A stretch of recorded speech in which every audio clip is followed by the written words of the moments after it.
All right, so we will be, it says we are live, but we may not be just yet. So I'm going to, we'll vamp for a second.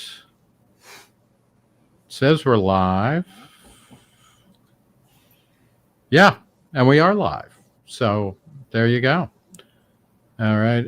And let me just check one other. It's very confusing. Okay.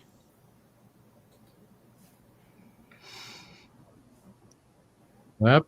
All right. There we go. All right. Hi, everybody. This is Nick Gillespie, and this is the Reason interview with Nick Gillespie. We have a special live stream, bonus episode this week because of the bombing of Iran by U.S. military forces. I'm very happy to have as my guest today, first, Emma Ashford. She's a senior fellow at the Stimson Center, and she's the author, among other things, of the forthcoming book, First Among Equals, U.S. Foreign Policy for a Multipolar World. Emma, thanks for joining us, and I think you should have moved the the publication date up a couple months at least. You should tell my publisher that. Academics don't do things fast. Get it out there quick. Can you just very quickly, before I bring in our other guests, what is the Stimson Center? The Stimson Center is a relatively small think tank in Washington, traditionally focused a lot on non-proliferation. These days, it does a lot on Track 2 dialogues, grand strategy, regional programs.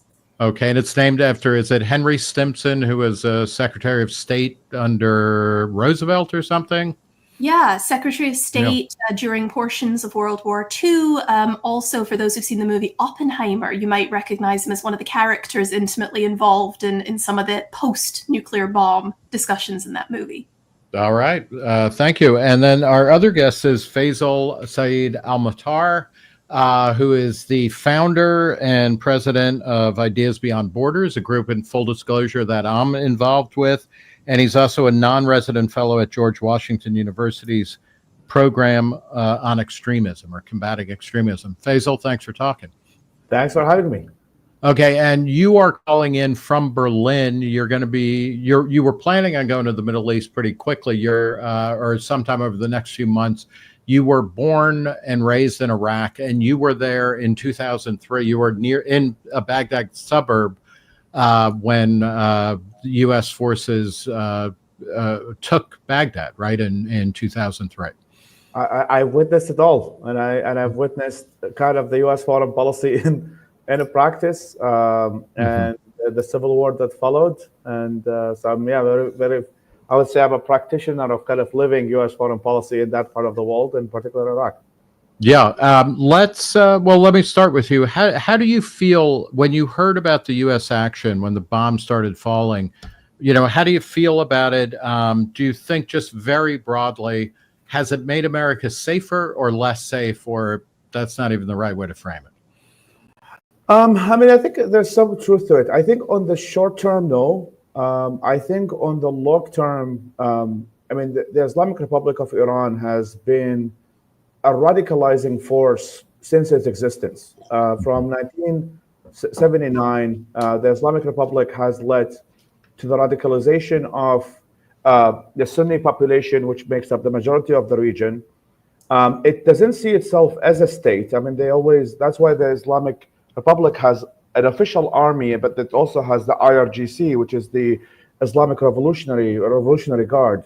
And their goal is to protect the revolution. So in a way, they also go beyond borders. So I think that on the long term, the weakening of the Iranian regime could be very beneficial to the trade, because a lot of trade happens across the Strait of Hormuz. It happens across the Arab or the Persian Gulf. It depends which political aisle you belong to. I think that the weakening of that regime on the long term will be helpful to the security of the United States and its allies, because I think its allies is much closer to Iran than the United States itself. So I don't think there is an immediate threat because of the distance, but I think in terms of the protection of U.S. allies and the reliability of U.S. alliances in the region, the weakening of the regime is beneficial in the long run. Well, so Emma, I guess for you, does this weaken the Iranian regime, or is it too soon to tell? I think it potentially, I mean, I think certainly it weakens the regime and their hold on power. I think it's too early to tell if that makes them vulnerable to actually losing power. We've seen a lot of calls over the last few days for the US, for Israel to go further and push for regime change in Iran. But I think something that's been very constant in that is there aren't really any good alternatives being offered. Right. Right. There's not significant ethnic tension within Iran. There's nobody other than the son of the exiled former Shah that's being pushed as a leader. And so, it's one thing for the regime to be weakened and to lose, the respect of their population, which they'd pretty much already done. It's another to say that's going to bring change. Is it also problematic, in the near run, because Iran is always in the bottom, the bottom of the tiers in any kind of freedom index and things like that, both economic freedom and political freedom. So it's not a great country by any stretch, or certainly by kind of American standards. And we'll get to the question of, whether or not America should be involved in this at all in a minute. But Emma, as a regime like that, an authoritarian regime starts to feel very vulnerable and challenged, does it typically flare up into, really kind of causing problems both within its borders and without its borders, or do they tend to go kind of gentle into that good night? I think what we've actually seen over the last, even decade, is that the Iranians have mostly dialed up some of their sort of external regional manipulation as they've become a little more threatened. We saw them back off quite substantially after the nuclear deal was signed in 2014.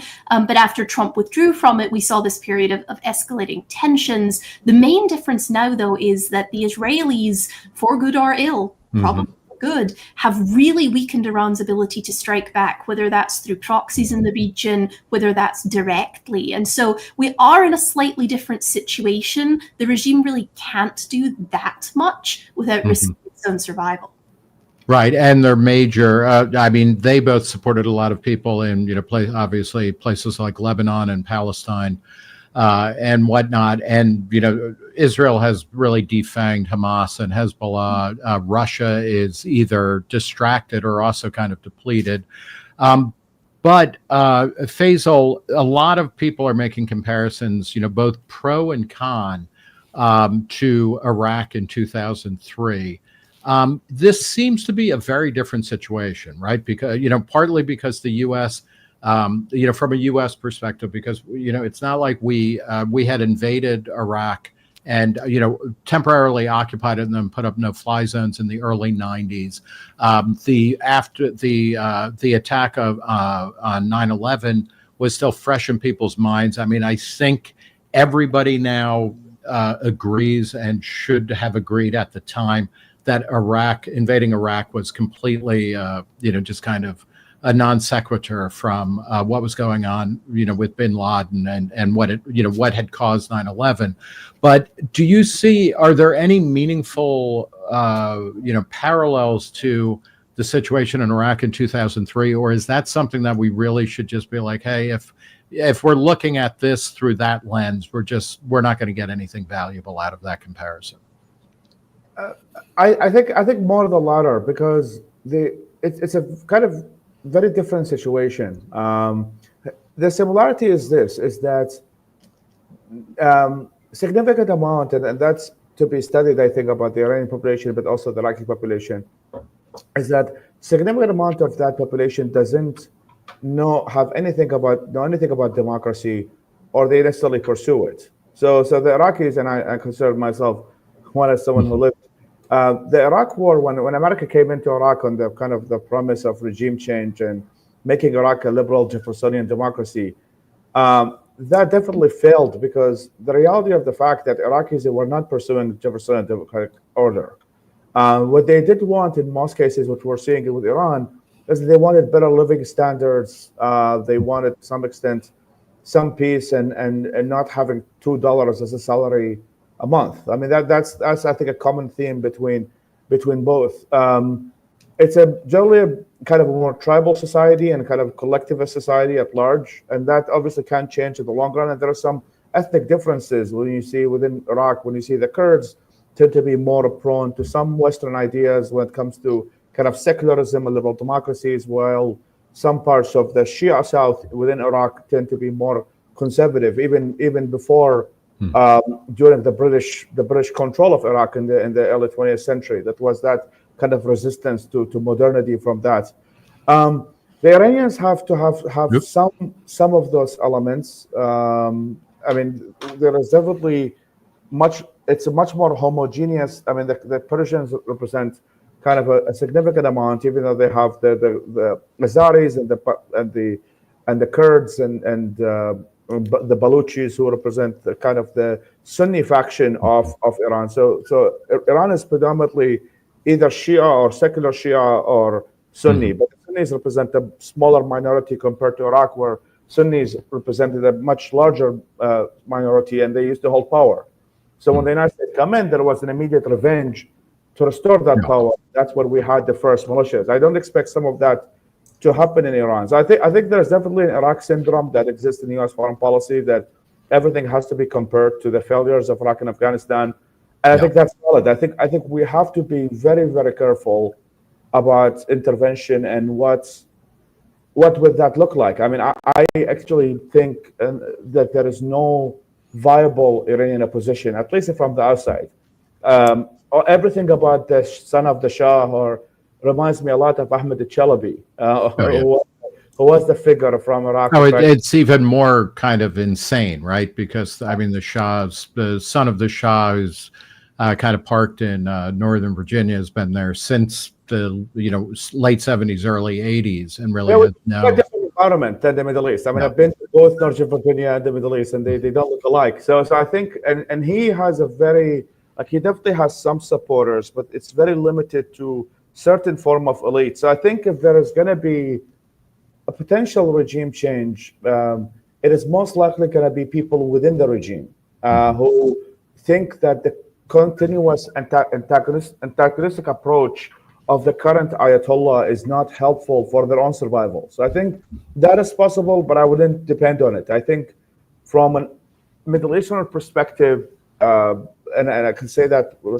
listening to what the UAE is saying, what a lot of people, and even Qatar, which actually just got attacked right now, I think everybody would be satisfied with just weakening the regime. Is that we want the regime to be weak enough not to ruin it for the rest of us. Right. That's all that we're wishing for. We're not wishing for them to turn to a liberal democracy or them to become even a positive neighbor. All what we're wishing for is they stop funding the proxies, they stop funding the Houthis who blew up Aramco in Saudi Arabia. They tried to blow up Aramco in Saudi Arabia. They tried to attack the Abu Dhabi airport. In Baghdad, they have done a lot of significant attacks on U.S. Companies. So we just don't want that. So whatever comes in terms of, as long as the regime is weakened, I think that's how most of the regime view it at the moment. Emma, can you and you dropped out there for a second just so people know, but you're back, which is good. What can you glean from the responses, the official or the known responses of other actors in the area? Because obviously Iran is a Shia country. It's very it's a theocracy. It is one step removed from open war with Saudi Arabia. It does not get along with UAE. Egypt and Jordan are not particularly fond of it. Qatar has a complex relationship. From the way that countries in the region have responded, is there a way to tell whether or not the American attack, as well as the Israeli, the more substantial and concerted Israeli attacks, are other players in the region kind of into the idea of Iraq really being pushed back and kind of put on its heels? I mean, look, I think Faisal is broadly correct when he says that pretty much everybody in the region except Iran wants to see Iran weakened. I think that is almost entirely true. But what I will say is there's been a real shift in the politics of the Persian Gulf, the Arabian Gulf, whatever we're calling it, since the first. I think we should call it the Gulf of America, because Trump will probably get there at some point. Perhaps. But, since the first Trump administration, right, in which, the Gulf states, the Saudis, etc., were very loud voices in Donald Trump's ear saying, pull out of the JCPOA, maximum pressure on Iran, take it to them. We're gonna do this. And in that respect, sounded very much like Israel. That is not the case this time around. And after the Iranian attacks on Abqaiq, that's a refining facility belonging to Aramco, after the Iranians attacked that with a bunch of drones in 2019, the Gulf states in general largely reassessed their approach towards Iran and instead became more conciliatory. So the Saudis, the Bahrainis, the Emiratis, they've all since that time been trying to actually diffuse tensions and reach some kind of détente with Iran. So, I think this doesn't mean that they are unhappy to see the regime weakened, but it is a little bit more complicated than that. And when you throw into the equation that the Israeli war in Gaza is massively popularly unpopular in those states, now they're not democracies, but the people are still very angry about it. I think the leaders in the Gulf states are actually in a really difficult position with how they respond to this crisis because they want stability, but they don't want Iran to be strong either. Yeah.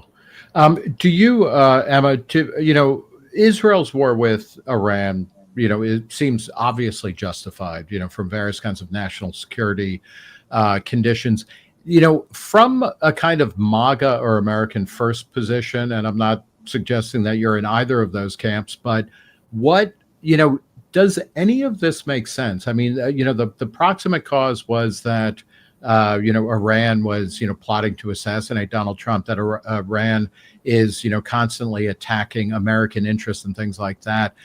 There seems to be a real split among kind of conservatives and Republicans on this action because, certainly somebody like J.D. Vance, who is very vocally anti-interventionist, pretty much across the board, certainly in Ukraine, but even in other places, seems to be chastened by this or is being chastened by the president.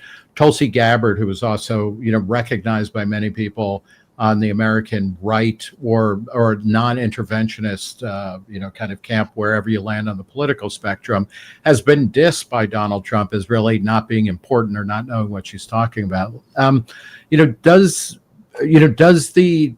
Does the bombing run make sense from that point of view? Look, I think we've all known for a while, it's been pretty clear that the administration has this split, internal divisions between, call them the restrainers on the one side and then the hawks on the other.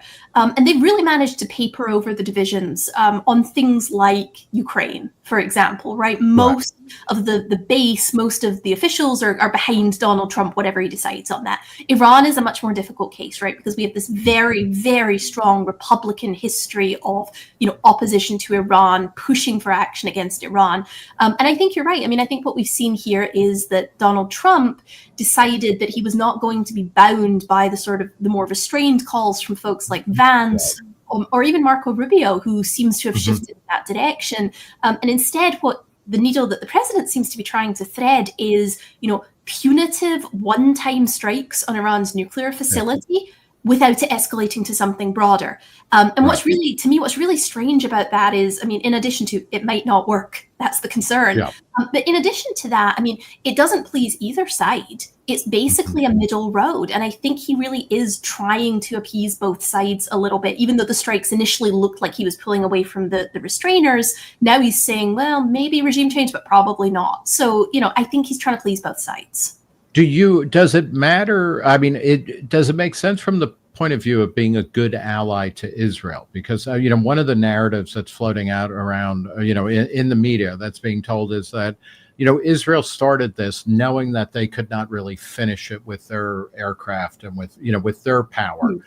So they were kind of pushing the U.S. into it, or perhaps they had worked out a deal with the U.S. or anything like that. Is that the justification that you think will become more prominent, that in a country like Ukraine, we are not, we don't have any defense alliances, actual defense alliances with Ukraine. So we can be like, oh, well, though they don't matter.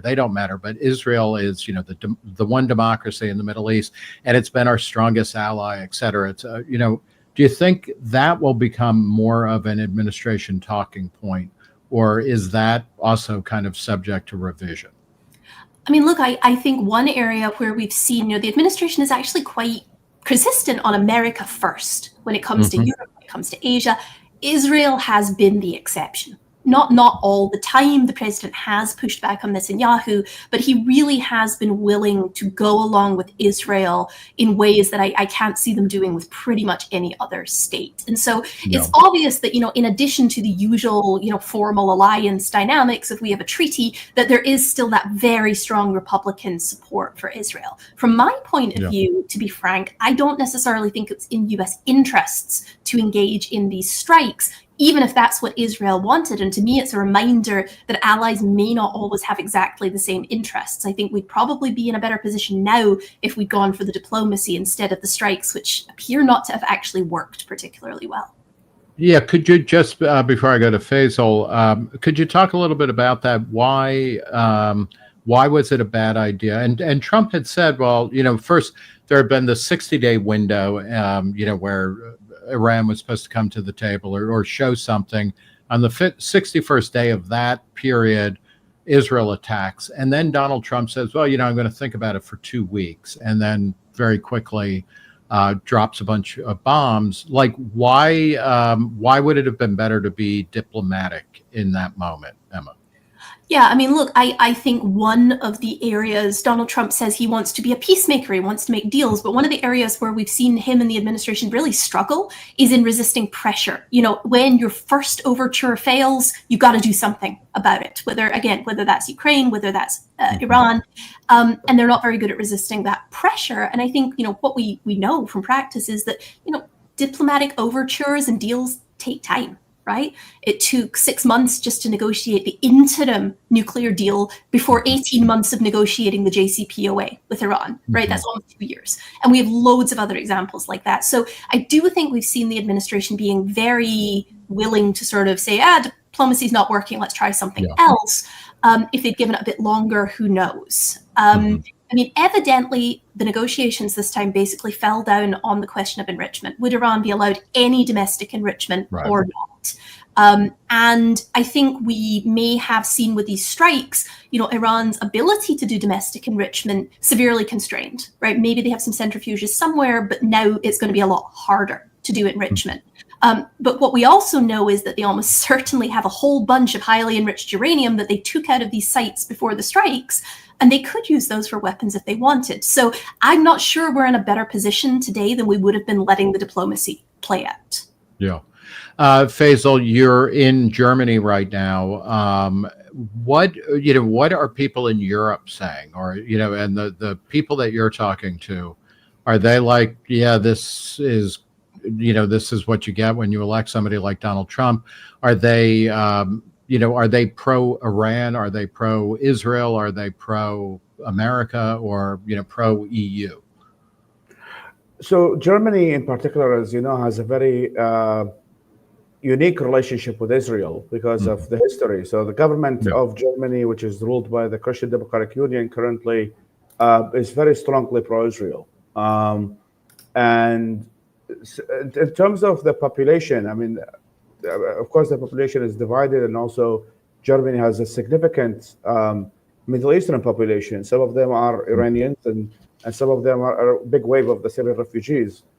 The Syrian refugees or the Syrian population is significantly anti-Iran because of the fact that Iran interfered with the Syrian civil war and the reason why they're refugees. So a lot of the Syrian population significantly hate Iran because Iran helped Hezbollah and they also helped Assad. And many of the refugees who actually came into Germany came from the Sunni side of Syria, which is a significant population of the Syrian population. So within that kind of but that doesn't mean, I mean, kind of the Arab perspective, which I guess I'm myself to some extent familiar with, is that it's not this. I mean, in summary, the Arab perspective is let them fight each other, which is let the Iranians and the Israelis fight each other, because both of them being weak is good for both of us.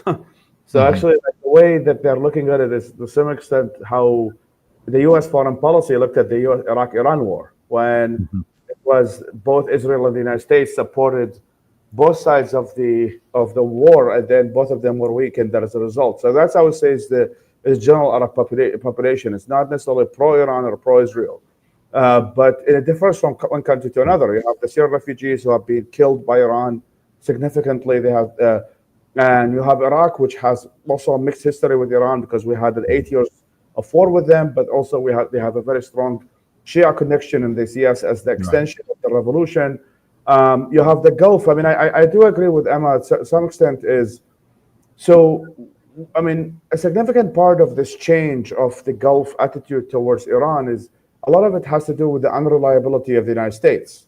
So because the United States cannot guarantee security to the Gulf allies, and I think that should be a big part of the equation of why the United States, in my opinion, should play a role in protecting the Gulf, is that as you know, the Gulf allies has brought roughly about $5.3 trillion of investments into the United States. These are, I mean, there is obviously the Israel security question, of course, but there's also the Gulf security question. And if there is one element that has been a destabilizing force to all these countries are the militias funded by Iran.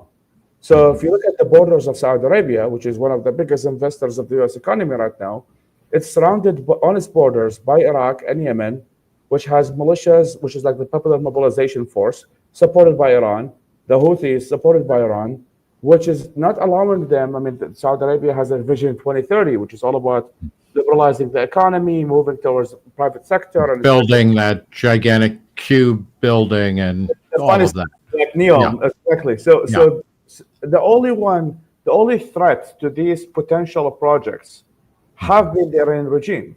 So they're very aware that the reason why their economy cannot even become more successful in the future in terms of allowing for bigger credit or bigger loans, etc., is because of these threats that our Iranian militias represent.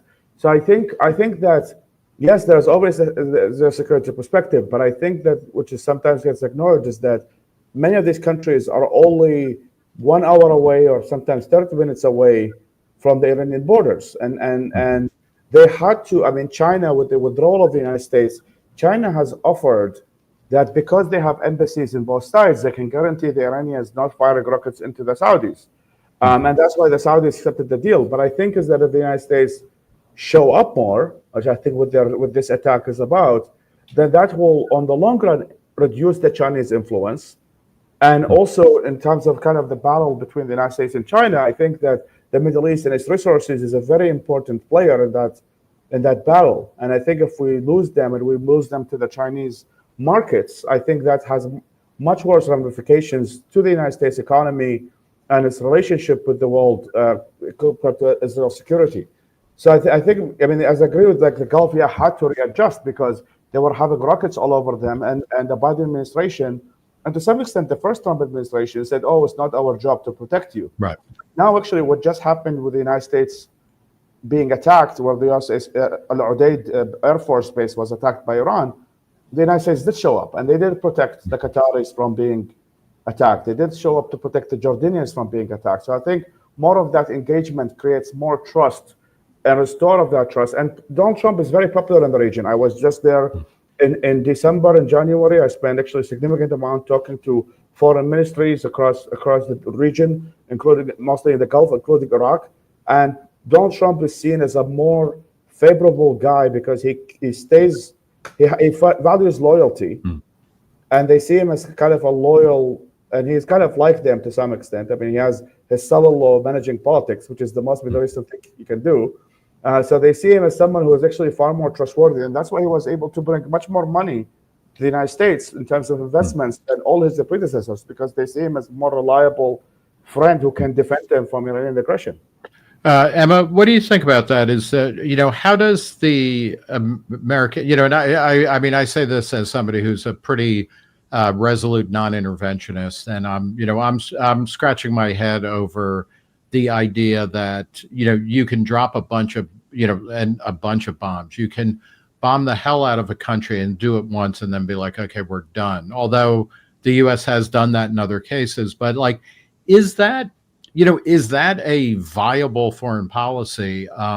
First, and then second, what is the reputation of the U.S. in the Gulf region, and is it part of it? Should it be part of our foreign policy to be thinking not just about this particular battle that's going on now, but this question of, okay, what happens after the war kind of settles down, and is China going to be dominating that region more than us? And I can already start to I feel like one of the major problems with American foreign policy for my entire life is just that it is always trying to replicate the Cold War. And we didn't even do the Cold War that well. And now we're trying to make it, okay, well, Islamism and the global war on terror was, Donald Rumsfeld explicitly called it a new Cold War right after 9/11, that we were entering a new Cold War. And now we're talking about, well, it's a new Cold War. Instead of the Soviets, it's China, and we're in the Middle East. I mean, can you speak to some of this? Look, there is a little bit of truth to that metaphor, right? I mean, the Right. Chinese are rapidly becoming the second most important country on earth, and they are Right. going to continue to rise. For myself, I actually think they pose somewhat of a threat to U.S. interests in the Indo-Pacific for the most part. But when it comes to the Gulf, I mean, I hear this narrative a lot that if the U.S. doesn't pull back from security, then China won't be able to gain a foothold. I mean, I was in the Gulf like 3 weeks ago. I was there in December as well, and you look around and, well, who's building all these fancy new buildings? It's Chinese construction companies. What are they driving? Chinese EVs. There are Chinese technology companies. There's Huawei everywhere. The Chinese have built this incredibly strong commercial relationship with the region. The Chinese now import more than 50% of their oil from the Middle East. And they're much more in the kind of position the US was in like the 1970s and 80s, where we were really dependent on the region.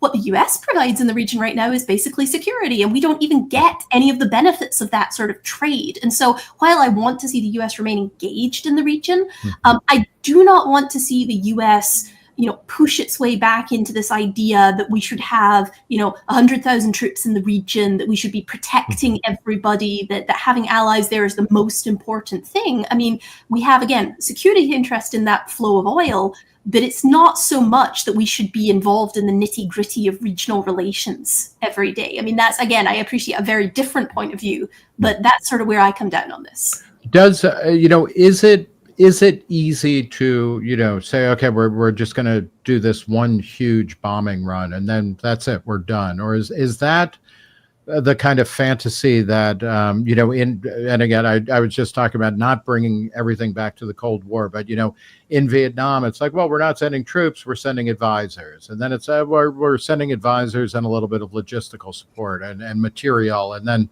the next thing, within a given year, the troops in Vietnam, American troops in Vietnam went up by hundreds of thousands of people. Is it ridiculous to be talking about, oh, well, no, we're just dropping this massive tonnage of bombs once, and then that'll be it? I mean, look, I think we should bring back some terms from further ago than the Cold War, right? Punitive expedition would be a good one, because the wing of the Republican Party that Donald Trump represents in foreign policy is sometimes described as Jacksonian, but basically they believe in sort of using force and then coming home, right? They would have gone to Afghanistan, toppled the Taliban, and come home, right? And maybe that would have led to a better outcome. Maybe it would have led to a worse outcome. We'll never know.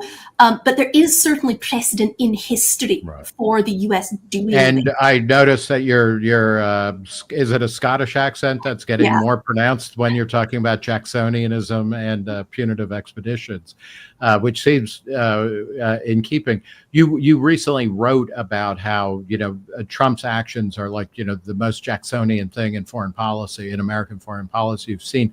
Where did Jackson himself do that, and did it work, or is it or where are other times where the U.S. has done that kind of quick sortie into something and then come back?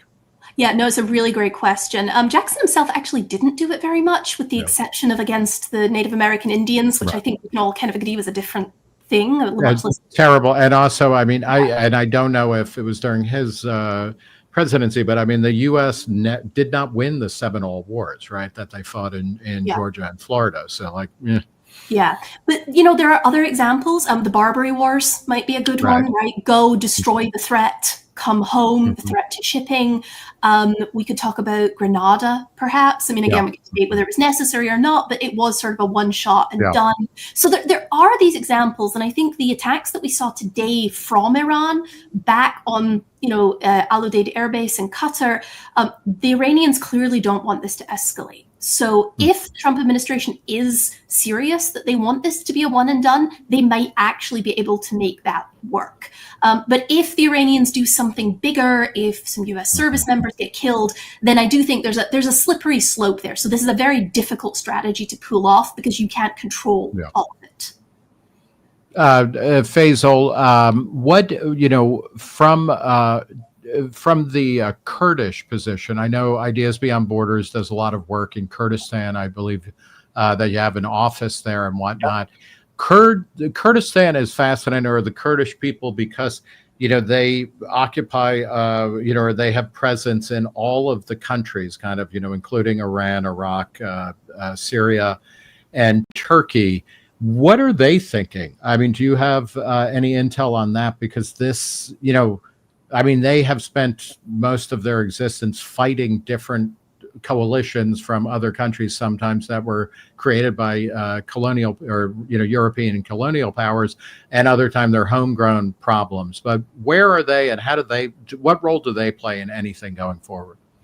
So, in general terms, there's two type of Kurds with two different languages. The one in Iraq and Iran speak what's called Sorani Kurdish, and the one in Syria and Turkey speak Kermanji Turkish. So, and both of them have to some extent different politics. The Iraqi Kurds and the Iranian Kurds are actually quite similar in terms of the main political parties. So they have what's called the PDK, which is the PDK and KDP, the Kurdistan Democratic Party. And there's the Kurdistan Freedom Party. Both of these parties have both an Iraqi branch and an Iranian branch. I have actually talked to some of these people over the past couple of weeks to see what they think. There is definitely, if there is going to be, the Kurdish population inside Iran is obviously divided, and there are those who are separatists and those who are not. One signal we actually have had over the years from Iran is that, the Women Life Freedom protest actually happened in the Kurdistan region of Iran. So the Mahsa Amini, who was killed because of not wearing a headscarf, she's actually a Kurd, and that area of the Iranian was actually where a lot of the revolution or women's rights movement actually started. So there is definitely, with the weakening of the regime, when you're strong, everybody wants to be part of you, and if you are weak, everybody wants to get away from you. That's generally the role of the game in the region. So I think that if the Iranian regime ends up getting weaker and weaker, some of those Kurdish groups in northern Iran will actually have a much higher chance than the rest of the Iranian opposition. So the Persian opposition is very divided between those who anti-colonial. The Islamic Revolution was actually called the Iranian Revolution, but then the Islamic people killed all the left, and that's why it's called the Islamic Revolution. So that's actually how it started. So there is a very significant pro-Soviet side to the Iranian revolutionaries, and many of these pro-Soviet side or the left are against any form of Western intervention.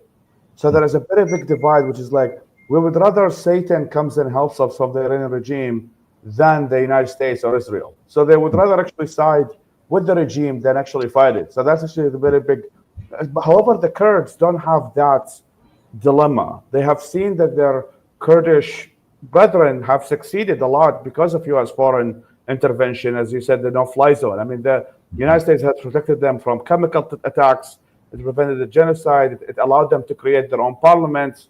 Now, yes, it's a flawed democracy by all accounts, but it's definitely where there is a lot of, to some extent, economic freedom. There's some, and I've taken some of recent friends to Kurdistan, Iraq over the past couple of years. So it's definitely kind of a success story of supporting the Kurds. So I think in that part, you will have some success. There is a very back part of Iran called the Ahwaz region that is predominantly Arab. And that is where a lot of oil reserves of Iran exist. There has been some protest here and there from the Arabian population, even though there was a lot of ethnic moves here to move the Arabs into certain parts of Iran to change the demographics. that part has support from the larger Arab population. There is some, so I think it's like we will. I mean, I would love the United States to have a strategy, which I think you and I would both agree is very difficult to have in U.S. foreign policy. You can have endless meetings with the State Department and you tell them what is your strategy in the Middle East, and if they come up with 2 sentences, you're very lucky. So I mean, my ideal situation would be a weakening of the Iranian regime, and then you will have all these different forces figuring it out on their own. There should be a strategy of also strengthening the states where Iran has influence. I mean, we've seen it with Hezbollah's kind of weakening by Israel in Lebanon. Now Lebanon has a new government, and that government is far more favorable to U.S. interest and kind of the world than the government they had before, with Hezbollah being choking everybody else. So I think we are seeing that with the weakening of Iran, we might have new actors who could be much more favorable to U.S. interest than what we had before. So I would love to be a strategy. I don't know if Trump has one. So I think couple rockets are not going to do anything. But we're also seeing the Israelis are doing significant attacks on the military sites of Iran. So regardless of the U.S. bombing, the Israelis are actually doing a lot to weakening the regime. So I think a combination of both of those might end up weakening the regime enough. And we will see. I mean, it's too early to tell. But I think the Kurdish population, it could be the first area in Iran where an opposition force might actually be able to take some land. At least that's my hope. Emma, partly because you have the book coming out, First Among Equals, U.S. Foreign Policy for a Multipolar World, I want to give you an opportunity to kind of just very quickly sketch your belief of what should that look like. You had worked at the Cato Institute, before this, and you're friendly with people at the Quincy Institute and whatnot. So you're generally coming at this from I'll let you define it, but you're certainly not, from what used to be called a neoconservative point of view. And I want to could you give a quick sketch of, what should America be doing, going forward, particularly in the Middle East? Yeah, so I appreciate the opportunity. I would say I come at these things broadly from within the school, sometimes called restrainers. I would tend to say realist, but there's a sort of coalition there of people who tend to think that not that military force is unimportant, not that the U.S. should be uninvolved in the world, but rather that we've sort of got out a bit too far over our skis during the unipolar moment. That is a very nice euphemistic way of talking about the last 25 years of American foreign policy. So thank you. We've made mistakes, and we all see the very visible, obvious ones. We see Iraq, we see Afghanistan, we see Libya. But there's other things too, right? During that period, U.S. alliances grew so substantially that we basically can't defend the countries that we have now claimed as allies. The U.S. military is massively overstretched. The Pentagon is talking about, rationing munitions in the Indo-Pacific in order to send them to the Middle East because we don't have enough stockpiles, right? Clearly, we are overextended. We need to figure out a way to deal with it. So in the book, I talk about one possible strategy, which is basically a variant on a realist strategy of offshore balancing. The idea being that the U.S. encourages its allies, or basically pushes its allies to develop more of their own capabilities, the kind of thing that we've actually suppressed for the last 30 years. So we want to see the Europeans do more, the Japanese and the South Koreans do more, the Australians do more. We want other countries to pick up and help us with this. And in that way, less of the burden falls on the US, and maybe we can actually manage what's left and go where we're really, really needed. So that in broad strokes is what I would like to see.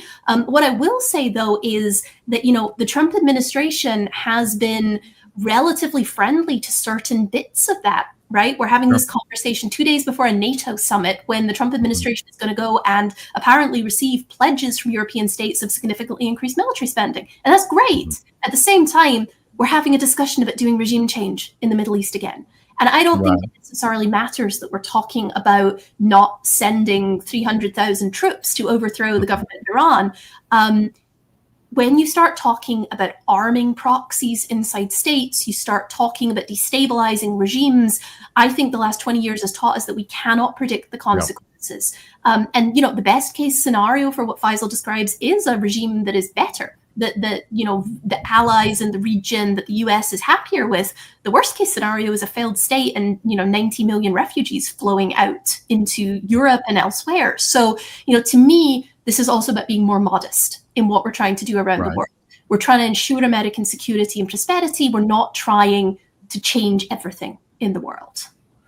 Can you also talk a bit about how, the U.S. has a real credibility problem, not just in foreign policy. I mean, this is throughout every, certainly in the government and whatnot, but especially in foreign policy. And where you get, a couple months ago, Tulsi Gabbard was, giving the official intelligence community's report that Iran does not have, or, has not restarted nuclear weapon processing, since the early 2000s. Trump says that's BS. Everybody seems to say it's BS. But, then you get to this place where we have no idea really, what does the intelligence community either know or believe? What are they saying? How do we know how to trust them? And this is a bigger problem. This past election, which in a way, whoever you were interested in seeing win, it's good that it's over, but it really had a profound effect where we had a candidate at the beginning of it, in Joe Biden, who was clearly, masquerading as competent in a way that is deeply, deeply disturbing. How does the American intelligence community and our kind of foreign policy gain credibility back among at least Americans? Because, what's different also about this time than in the early 2000s is that a vast majority of people are against involvement with Iran in a way that people were really gung-ho about going into Iraq because of 9/11. But, how do they regain credibility with this? Yeah, I mean, I think it's a really good question, and it's a funny one because in DC, when you ask about credibility problems, that's usually a signal that somebody wants to say, well, if we don't intervene in Ukraine, in Iran, in Taiwan, wherever, then other US allies will lose faith in the US and US credibility will be damaged forever. And that's usually how credibility is discussed in DC. But like yourself, I think I see credibility more as sort of a deeper problem, right? It's the fact that we've had scandals about politicized intelligence multiple times over the last few decades. It's the fact that we have withdrawn from a non-proliferation agreement with Iran, and now we've turned around and we've bombed them on that. It's the fact that we abrogate some of our commitments. It's the fact that we're, issuing tariffs and turning them off the next day. So, to me, I think there are some deeper problems that are going to be very difficult to address. I mean, I do think one way to address at least some of it would be for policymakers to finally walk the walk, right? If they're going to talk about prioritizing Asia, and pulling back from the Middle East, and 3 presidents in a row, 4 presidents in a row have said that, maybe it's time to actually start doing it. And that might perhaps improve how other states perceive what the US is doing. But I do think it's a really difficult problem, and it's one that partisan tensions are making worse, unfortunately. Faisal, what you wrote an article recently, which is up at your Substack and Ideas Beyond Borders Substack. Google it. It's 5 scenarios for Iran, and the biggest scenario that you said happens. What happens going forward is that the regime cuts a deal. Can you quickly kind of summarize why you think that is the most likely outcome, and why what that would look like? So I'm going to say probably one of the most controversial statements. So in the Middle East, there are 2 countries that are the most hated. And that's the Israelis and the Iranians. They are the ones who, they are the only nations in the region that everybody around them wants them gone. And they have managed to survive the entire time. And the Iranian regime know very well that they don't have the competitive advantage here. Israel has, the only country in the Middle East with the nuclear weapons is Israel.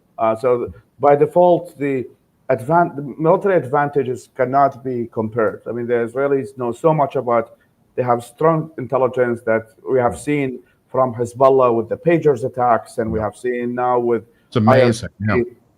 IRGC members being killed in the morning. So I think even the Ayatollah himself cannot trust his own shadow right now. I mean, there's news about him hiding in a shelter and nobody is able to reach him.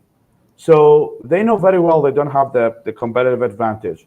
They do want to survive because the likelihood of them, because if they don't survive, they're going to be eaten alive either by the Israelis or by their own people.